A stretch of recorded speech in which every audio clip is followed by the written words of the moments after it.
I'm stunned. I really am. Not stunned at the player they got. I'm kind of stunned at what little they gave up for Chauncey Gardner-Johnson. So let's just break down the trade here.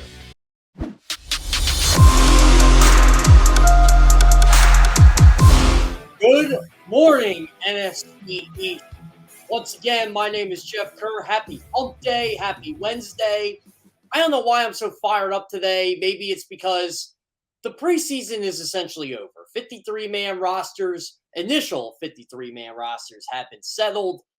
I'm happy because we got football in 8 days. College football really kicks off this week. We got real football in 8 days. I'm not saying college football isn't real football. I'm talking about real NFL football here. So got to make sure I get my words right there. But I'm telling you guys, if you're an Eagles fan, you got to be excited today. Howie Roseman fixed the safety position. And I thought he would do something. I did not think he was going to end up getting Chauncey Gardner-Johnson. Not in the slightest. I thought maybe they'd pick up a guy on the waiver wire, like a Tony Jefferson or something like that. But I'm stunned. I really am. Not stunned at the player they got. I'm kind of stunned at what little they gave up for Chauncey Gardner-Johnson. So let's just break down the trade here. The Eagles acquire Chauncey Gardner-Johnson and a 2025 7th-round pick. Yeah, we're already thinking 3 years from now with 7th-round picks. That's Howie Roseman. You know, he plays chess while everybody's playing checkers here. The Saints receive a 2023 5th-round pick, so the Eagles lose that, and the latter of their two 2024 6th-round picks. That's it for Chauncey Gardner-Johnson? I got a story for you. One of those picks the Eagles gave up used to be J.J. Arcega-Whiteside. How did that work out? Because the Eagles traded J.J. Arcega-Whiteside for Ugo Amadi, and they got a 6 back for Ugo Amadi, which they're essentially sending over. That extra 6 they're going to send over to the Saints. Pretty wild stuff. So you basically traded J.J. Arcega-Whiteside for Chauncey Gardner-Johnson, who's been a baller for the Saints since he entered the league. Entering his 4th year, final year of his rookie contract. I'm just going to say this to Eagles fans right now. The Eagles did not trade for Chauncey Gardner-Johnson to have him walk after this year. They'll get a deal done. I don't know what the deal is with the Saints. Our guest later today, Maddie Hudak from the Saints Wire, she'll be able to tell us. That's why I got her on. She knows Chauncey Gardner-Johnson probably better than anybody. I'm stunned. They're stunned in New Orleans. He was a really good player on that defense. By the way, he's a real good trash talker. So you got Chauncey Gardner-Johnson and Darius Slay trash talking. It's going to be a fun secondary. But I wanted to talk about the 53-man rosters. And I guess we will start with the Eagles. I don't want to brag. I did get 50 of 53 right. I mean, who would have guessed Chauncey Gardner-Johnson was going to be an Eagle? But that came at the expense of Anthony Harris, who was released. Now, the Eagles did leave some wiggle room there and said he might come back, which I wouldn't mind that. Anthony Harris came back as a third safety on this team. Obviously, his role changed with Chauncey Gardner-Johnson being in the fold. So Marcus Epps and Chauncey Gardner-Johnson will start.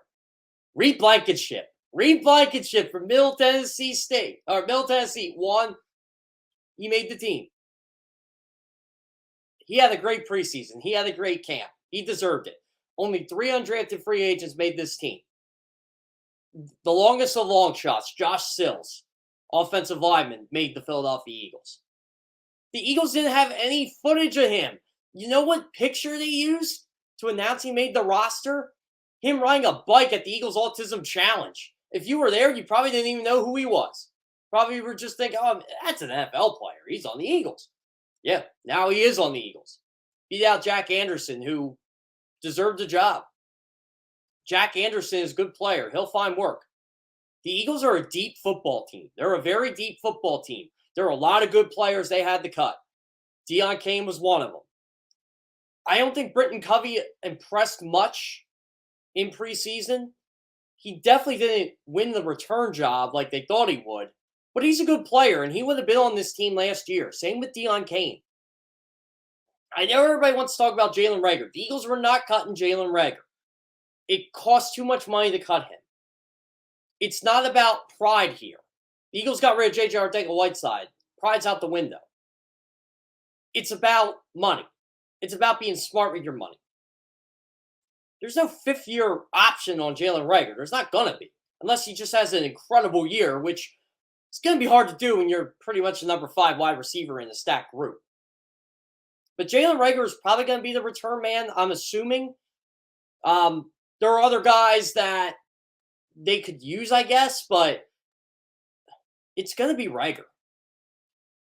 For better or worse. I'm not crazy about it, but it's got to be around here. And the Eagles haven't found a trade partner for Reagor yet. Remember, there's no trade deadline here. Kept 3 running backs, the usual 3, Miles Sanders, Kenny Gainwell, Boston Scott. I expect them to improve there. I expect the Eagles to improve at the running back position. Matt Lombardo was on here yesterday. He said, look for Sony Michel. He could see that as a fit. They've called about Alexander Madison. I'm curious to see what they would have to give up for him. But I think they're going to improve there. They just can't go with the 3 they got, especially with Miles Sanders' injury. Kennedy Brooks, I think, would have made this team last year. I thought he had a really good preseason. I was talking to a couple people about Kennedy Brooks, and this was from the first preseason game. Reese Sinnett just did not see him open a lot of times in that first preseason game. So Kennedy Brooks knows how to get open. Not bad for an undrafted free agent out of Oklahoma. So I think last year Kennedy Brooks makes this team, but this is 2022, and the Eagles are going to be really good. They should be really good. At least on paper. They should be really good. They probably should be the favorites in this division. And Chauncey Gardner-Johnson just confirms that. They're loaded on offense. Their defense is definitely more talented than it was last year. Hot seats on Jonathan Gannon, but we'll see. They should improve with the talent they have. There's no excuse for this Eagles team to not be a top 10 defense in 2022. There just isn't. Their major weakness they filled. Do they need depth there? Absolutely. Do they need more depth? Yes. I'm not crazy about Kayvon Wallace. I didn't think he deserved a job, but he made the team. Congratulations. I hope he keeps improving. Because I do like Kayvon Wallace, the person. But Kayvon Wallace, football player, needs a lot of work. Reed Blankenship, more than ecstatic for him. Same with Josiah Scott. Can play corner, can play safety. It's basically the 6th corner, 5th safety. I like that. And he's a really good special teamer. But overall, the Eagles should be favorites in the NFC East. Let's get to the Cowboys here. Their 53-man roster came out. I know Eagles fans were paying attention to that, but you Cowboys fans. 1 quarterback? Really? You couldn't settle on Cooper Rush or Will Grier? So you're just going with Dak? Now I get it. It's roster maneuvering. I understand that. They're trying to get Cooper Rush back from waivers. Will Grier back from waivers. That's going to happen because they both are not. Will Grier was better than Cooper Rush in the preseason, but I don't think teams are rushing at the door to get Will Grier. But I will give the Cowboys credit on this. If they decide to improve at backup quarterback, which they probably should, there's some interesting guys that are available right now. Mason Rudolph is one of them. Now, you'd have to trade for him, but he's a heck of a lot better than anything you got right now. You don't have anything. I know Steelers fans are like, please take him off our hands. Mason Rudolph isn't going to be the top quarterback there. And he had a good preseason. That's Mitch Trubisky or Kenny Pickett. Mike Tomlin won't decide yet. So Mason Rudolph's available. Here's a shocker. Anthony Brown from the Baltimore Ravens was waived. Rookie. Did not expect that. I thought the Ravens would go with 3 quarterbacks. But I guess when you have Tyler Huntley backing up Lamar Jackson, I guess, the Ravens are deep too. So something had to give there. So Anthony Brown's going to be available. If I'm Dallas, I'm seriously considering him. The Giants had to cut Davis Webb. They didn't want to do that. But the Giants have so many holes every other place, and Tyrod Taylor's going to be fine. So they went with 2 quarterbacks. So those are the main ones here. Tyler Smith's going to be the left tackle. Jerry Jones confirmed as such yesterday. I know I've been talking about it every day, but it will be Tyler Smith, which means Connor McGovern goes to left guard. Tyler, I can never pronounce his name right. Tyler Biadasz, the center. He'll be the center, obviously. One of the few holdovers from last year. So you got that. You got Zach Martin at right guard. Terrence Steele at right tackle. But the left side of the line is going to be the major concern. But this is probably the best option for the Cowboys going forward, what they got right now. It's Tyler Smith is not Tyron Smith. He's not even going to be close to Tyron Smith. But the Cowboys can get competent left tackle play. I think they'll be okay. Their defense is pretty good. I got to give them credit. Their defense is going to be pretty good. The Anthony Barr signing's huge for them. It's going to free up Micah Parsons. He's going to be allowed to rush the passer, which their defensive line's already good. When you got DeMarcus Lawrence coming back. They were hoping Neville Gallimore would have a good preseason. He did. So it looks like he's going to factor in there. Leighton Vander Esch just had a good preseason. We'll see if it translates. He hasn't been good since his rookie year in 2018, but Leighton Vander Esch has a good year. Man, I'll tell you what. A Cowboys defense could get them the NFC East. It could. Secondary I like too. Say what you will about Trayvon Diggs. He does have good number 2 corners behind him. Obviously with Anthony Brown. Again, nice player. Anthony Brown's a nice player. Can't go wrong there. By the way, the Cowboys don't have a kicker right now on their roster. They cut Brett Mayer, but he's going to be back. So, but right now they don't have a kicker or a long snapper on their roster. How they did it was interesting, their way of roster construction, but they're going to be making a lot of changes today. A lot of guys that were cut, I think they're going to bring back. The Giants, Matt Breida is going to be the backup to Saquon Barkley. No surprise there. Darius Slayton stayed. He stayed. And which is good for the Giants. They couldn't find a trade partner for him, but they really should have kept Darius Slayton to begin with. I went on a rant about Darius Slayton yesterday. He could still be traded, but again, they need him. Their wide receivers are Kenny Golladay, Wendell Robinson, Kadarius Toney, Sterling Shepard, David Sills. Galladay's terrible.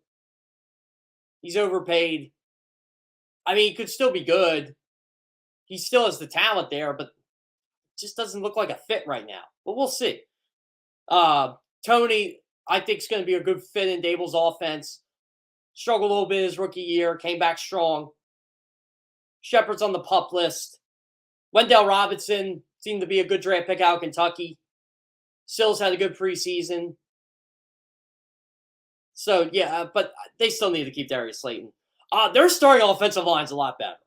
It's still the Giants here, but this is much better than the group 2 years ago. I'm going to run it through here. Andrew Thomas, the left tackle, getting better. Shane Lemieux, okay, he's fine. Not great. John Feliciano, okay. They signed Mark Glanowski for the Colts. It's a good signing. Good sign. They needed their interior offensive line's not good, but they got 2 good tackles in Andrew Thomas and Evan Neal. Evan Neal was a good pick for them. I thought he probably should have went number 1 in the draft, honestly. So I think that's a good pick for them. Aziz Ujari, Kayvon Thibodeau is going to be their edge rushers. Again, I like that, but Thibodeau is going to be out to start the year. It looks like he won't be ready for week 1. Still, though, it's a pretty solid group. Pretty solid group there. Their cornerback situation is what's going to kill them. Adoree Jackson, Aaron Robinson, Darnay Holmes. Expect the Giants to be active on the waiver wire today at cornerback. They just don't have the stars and they don't have the depth. That's what's going to kill the Giants this year. Their cornerback position is just not good. So be fortunate if you're an Eagles or a Cowboys fan. Finally, I'll go to Washington real quick here. They did keep Brian Robinson on the active roster. So, good move by them. They kept 4 running back. I thought that was really cool that they were able to do that they did do it. But it's going to be Antonio Gibson, J.D. McKissick, and Jonathan Williams. Jonathan Williams probably would not have made the team if the unfortunate circumstances happened for Brian Robinson. Will Logan Thomas be ready for week 1? Remember, he's coming off the ACL injury. People have been scared of him in fantasy because he's not going to start right away. John Bates and Cole Turner were the main options. They're hurt, so they're really, really struggling right now at tight end. And as we all know, especially in Philadelphia, Carson Wentz, he goes to tight ends a lot.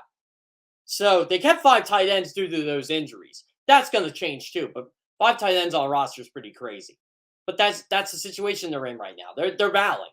They're battling injuries. Their offensive line is going to be Charles Leno, Andrew Norwell, Chase Roullier, Trey Turner's the replacement for Brandon Sharif, and Sam Cosmi. Cosmi's been fine. Charles Leno's one of the better tackles in football. It's an underrated group. It really is. It's an underrated group. Casey Toohill. Remember Casey Toohill, Eagles fans? He got cut. 7th-round pick got cut in his first training camp. He might be starting for Washington this year until Chase Young comes back. So he'll be starting opposite of Montez Sweat. I thought that was kind of cool. Their linebacking group is really weak. I mean, really, really weak. Cole Holcomb, Jamin Davis. They don't have a lot of depth there. Linebacker's clearly the weakest position on their roster. Benjamin St. Juste is their number 3 corner. Again, Kendall Fuller's a good starter, but they need depth at quarterback, so corner. So expect them to be active there. And again, William Jackson, another strong player. They're good starting at cornerback, but they need some depth. They really do. Eagles are pretty deep there. Cowboys are pretty deep there. Giants and Washington, not so much. That's why, that's a main reason. In a passing league, that's what separates the Eagles and Cowboys from the Giants and the Commanders. They got some work to do. So, yeah, overall, though, I just got to say this. I think the Eagles are the best team on paper in this division, but I think the Cowboys have the most top-heavy talent. Now the 53-man rosters are out. And then you got Washington, then you got the Giants. So, I mean, the Eagles definitely won the 53-man roster battle because they got Chauncey Gardner-Johnson out of the deal. We'll see who wins waivers today. That comes at 12 p.m. Giants and Washington are going to be active. Dallas is going to be active. And I'm sure the Eagles will be active. But definitely the other 3 NFC East teams outside of Philadelphia. They're going to be looking to fill out their rosters. Okay, well, I got through that pretty quick, but we'll get ready for Maddie Hudak from the Saints Wire, from ESPN Radio. She's going to come talk the Chauncey Gardner-Johnson trade, what the Saints are going to do now, how the Saints' outlook is compared to the rest of the NFC. It's going to be a fun time. Maddie Hudak coming up next.